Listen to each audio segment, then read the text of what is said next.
Hi hello friends, அஸ்ஸலாமு அலைக்கும். Welcome back to my channel. இப்போ நம்ம இந்த வீடியோவில் என்ன பார்க்க போகிறோம் அப்படின்னு பார்த்திங்கன்னா, இஃப்தாருக்கான ப்ரிப்ரேஷன் தான் பார்க்க போகிறோம். மஹ்ரிப் ஆக போகுது இல்லையா? ஸோ 4 o'clockலேருந்தே நான் இதெல்லாம் ஸ்டார்ட் பண்ணிட்டேன். நான் வந்து இப்போ என்ன பண்ண போகிறேன் அப்படின்னு பார்த்திங்கன்னா, அகர் தான் எடுத்திருக்கேன். சைனா கிராஸ் அப்படின்னு சொல்லுவாங்க இல்லையா? அதுதான் ஒரு பாக்கெட் எடுத்திருக்கேன். இதை குட்டி குட்டியாக கட் பண்ணி ஒரு மிக்சர் ஜாரில் கொஞ்சம் பவுட்ரு பண்ணிக்கோங்க. அதுக்கப்புறம் பார்த்திங்கன்னா கஸ்டர்டு பவுட்ரு தான் எடுத்திருக்கேன். இது வெண்ணிலா கஸ்டர்டு பவுடர். இது இப்போது 1.5 டம்ளர் தண்ணி விட்டு நல்லா கொதிக்க வச்சுட்டு இந்த அகரை நம்ம வந்து நல்லா கரையை வச்சு எடுத்துக்கலாம். நான் சைனா கிராஸ்ன்னு சொன்னாலே அதை வந்து நல்லா உங்களுக்கு கரையை வச்சு எடுத்துக்கலாம். அடுத்தது இந்த வெண்ணிலா கஸ்டர்ட் பவுடரை நான் 2 டீஸ்பூன் எடுத்துகிட்டு இதை பால் விட்டு நல்லா கட்டி இல்லாமல் கரைச்சி எடுத்துக்கலாம். கட்டி இல்லாமல் நல்லா கரைச்சி எடுத்துக்கோங்க. தனியாக நீங்கள் டைரெக்டாக நீங்கள் ஆட் பண்ணும்போது உங்களுக்கு கட்டி கட்டி ஆயிரும். இந்த மாதிரி நல்லா கட்டி இல்லாமல் கரைச்சி எடுத்து வச்சுக்கோங்க. இந்த கஸ்டர்ட் பவுடரை நம்ம ரெடி பண்ணி வச்சுட்டு அடுத்தது இங்கே பார்த்திங்கன்னா நல்லா கரைஞ்சி வந்துருச்சு இந்த அகர். இப்போ இந்த ஸ்டேஜில் நமக்கு தேவையான சர்க்கரையை ஆட் பண்ணிக்கலாம். நான் ஒயிட் சுகர் தான் ஆட் பண்ணுறேன். இந்த சர்க்கரையும் நல்லா கரைஞ்சி வந்துடணும். அகரும் நல்லா கரைஞ்சி வந்துடணும். நல்லா கரைச்சி விட்டுட்டு நல்லா கொதி வரட்டும். அது வரைக்கும் வெயிட் பண்ணலாம். இந்த அளவுக்கு நல்லா கொதி வந்த உடனே இப்போ நான் வந்து இதை வந்து ஒரு 2-3 டீஸ்பூன் தனியாக எடுத்து வச்சுக்கிறேன். இதில் ஒரு 4 டீஸ்பூன் நான் வந்து இதில் எடுத்து வச்சுக்கிட்டேன். இந்த 4 கரண்டி. இப்போது நம்ம கரைச்சி வச்சுருக்கிற இந்த கஸ்டர்டை நம்ம இதில் ஆட் பண்ணிக்கலாம்.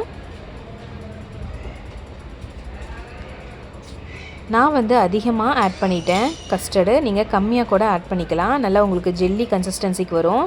நான் க்ரீமி கன்சிஸ்டன்சி எனக்கு வேணும், இந்த ஐஸ்கிரீம் மாதிரி எனக்கு வேணும் அப்படின்னு சொல்லிவிட்டு நான் வந்து இந்தளவுக்கு சேர்த்திட்டேன். உங்களுக்கு பார்த்திங்கன்னா நல்லா வந்து உங்களுக்கு பல்ப் மாதிரி ஆயிடுச்சு. மேங்கோ பல்ப் இருக்கு இல்லையா? அந்த மாதிரி கைவிடாமல் நம்ம கிளறிட்டே இருக்கணும். நம்ம கம்மியான குவான்டிட்டி இருக்கும்போது உங்களுக்கு டிரான்ஸ்பரண்ட்டாக நல்லா கண்ணாடி மாதிரி வரும். நான் கொஞ்சம் ஜாஸ்தியாக எடுத்தனால உங்களுக்கு இந்த மாதிரி மேங்கோ பல்ப் மாதிரி வந்திருக்கு பாருங்கள். இதுவும் சாப்பிட்றதுக்கு சூப்பராக இருக்கும். இப்படியே கூட சாப்பிட்லாம். நான் கொஞ்சமாக தனியாக எடுத்து வச்சுருந்தேன் இல்லையா? அதில் வந்து ரோஸ் எசன்ஸ், அதாவது ரோஸ் மில்க் கலப்பம் இல்லையா? அந்த சிரப் வந்து 1 டீஸ்பூன், அதாவது 1/4 டீஸ்பூன் ஆட் பண்ணேன். இப்போது இதை ஒரு பாத்திரத்தில் நான் அப்படியே மாற்றிக்கிறேன். இது பார்த்திங்கன்னா நல்லா வந்து உங்களுக்கு சாப்பிட்றதுக்கு அவ்வளோ டேஸ்ட்டாக இருக்கும். இப்போ இந்த மாதிரி நம்ம எடுத்துகிட்டு இது மேலே நம்ம தனியாக வந்து கலந்து வச்சுருக்கோம் இல்லையா? பிங்க் கலரில் ரோஸ் சிரப், அதை வந்து நம்ம இதில் ஆட் பண்ணிக்கலாம். நமக்கு இது ஃப்ரிட்ஜில் வச்சு சாப்பிடும்போது டபுள் கலர் வரும். சூப்பராக இருக்கும். குழந்தைங்களுக்கு ரொம்ப பிடிக்கும். இதை அப்படியே 1 hour அப்படியே வச்சிடலாம் ஃப்ரிட்ஜில். அடுத்தது ரோஸ் மில்க் வந்து நம்ம கலக்க ஆரம்பிச்சிடலாம். இப்போது நான் ஒரு 3/4 லிட்டர் பால் எடுத்திருக்கேன். அதில் 1 டீஸ்பூன் மட்டும், அதிகமாக சேர்த்தக்கூடாது. பால் நல்லா கெட்டியான பால், காய்ச்சி ஆற வச்ச பால். இதை நல்லா கலந்து விடணும். உங்களுக்கு நல்லா டார்க் கலர் வரக்கூடாது. நல்லா ஒரு லைட் பேபி பிங்க் மாதிரி வந்தால் உங்களுக்கு ஓகே தான். இதுவே சூப்பராக இருக்கும். நல்லா டார்க்காக இருந்தால் ரொம்ப ரோஸ் மில்க் எசன்ஸ் வந்து நல்லா இருக்காது. இப்போ சப்ஜா சீடு ஊற வச்சுருக்கேன், அதையும் எடுத்துக்கிறேன். பாதாம் பிஸ்னும் எடுத்துக்கிறேன். இப்போது தேவையான அளவு சர்க்கரை ஆட் பண்ணிக்கலாம். நம்ம இது நல்லா கலந்து விட்டுக்கலாம்.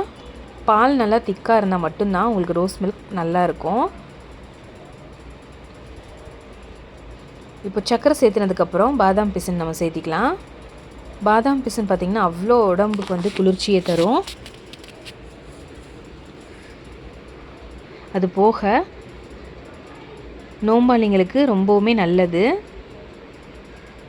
எப்பயுமே நோன்பு காலம் பார்த்திங்கன்னா சம்மரில் வரனால நமக்கு இதெல்லாமே குளிர்ச்சியை கொடுக்கும். சப்ஜா சீடும் 2-3 டீஸ்பூன் நமக்கு எவ்வளோ தேவையோ அந்தளவுக்கு நம்ம ஆட் பண்ணிக்கலாம்.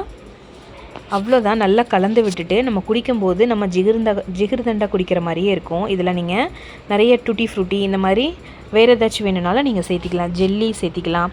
நம்ம அகர்லேயே செஞ்சோம் இல்லையா? அந்த மாதிரி நீங்கள் வந்து ஏதாவது ஒரு ஃப்ளேவரில் நீங்கள் வந்து நம்ம ரோஸ் எசன்ஸ் சேர்த்தி நம்ம அகர் கட் பண்ணி வச்சோம் இல்லையா? அந்த மாதிரி கூட நீங்கள் என்ன பண்ணலான்னா இதில் ஜெல்லி மாதிரி நம்ம சேர்த்திக்கலாம். நான் வந்து இன்றைக்கி இவ்வளோ தான் சேர்த்துனேன்.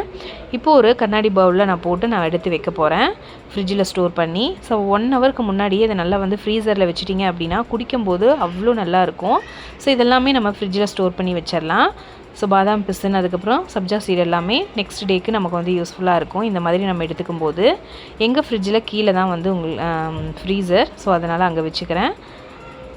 அதே மாதிரி மேலே வந்து நான் கஸ்டர்ட் புட்டிங்க வச்சுருக்கேன். ரிமைனிங் இருக்கிறது எல்லாமே நான் வந்து மேலே வச்சுக்கிறேன். ஃப்ரிட்ஜில் வச்சுட்டு போய் நான் வந்து தொழுதுட்டு வந்துக்கிறேன். அசர் தொழுதுட்டு அதுக்கப்புறம் வந்து இப்போ பார்த்திங்கன்னா உங்களுக்கு ரோஸ் மில்க் சூப்பராக ரெடி ஆயிடுச்சு. குடிக்கிறதுக்கும் சூப்பராக இருக்கும். நல்லா கூலிங்காக இந்த மாதிரி நம்ம சர்வ் பண்ணலாம்.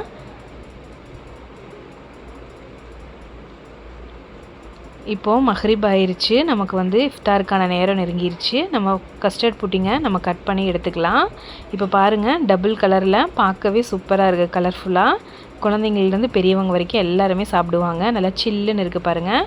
இந்த மாதிரி நம்ம ஒரு பவுலில் நம்ம சர்வ் பண்ண வேண்டியது தான்.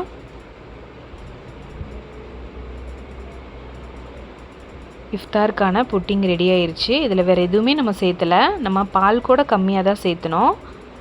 சூப்பரான கஸ்டர்டு புட்டிங் ரெடி ஆயிடுச்சு.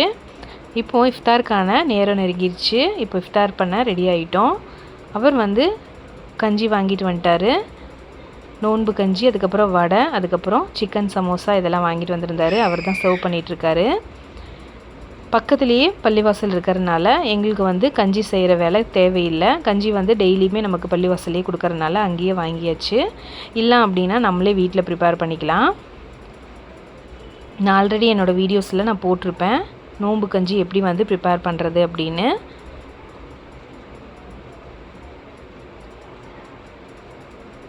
எல்லாருமே நோன்பு திறந்தாச்சு. இந்த மாதிரி தான் எங்களோட இஃப்தார் வந்து கம்ப்ளீட் ஆச்சு. அல்ஹம்துலில்லாஹ் நல்லாவே கம்ப்ளீட் ஆயிடுச்சு. நெக்ஸ்ட் டே மார்னிங் ஷஹருக்கு வந்து மீட் பண்ணலாம். அஸ்ஸலாமு அலைக்கும்.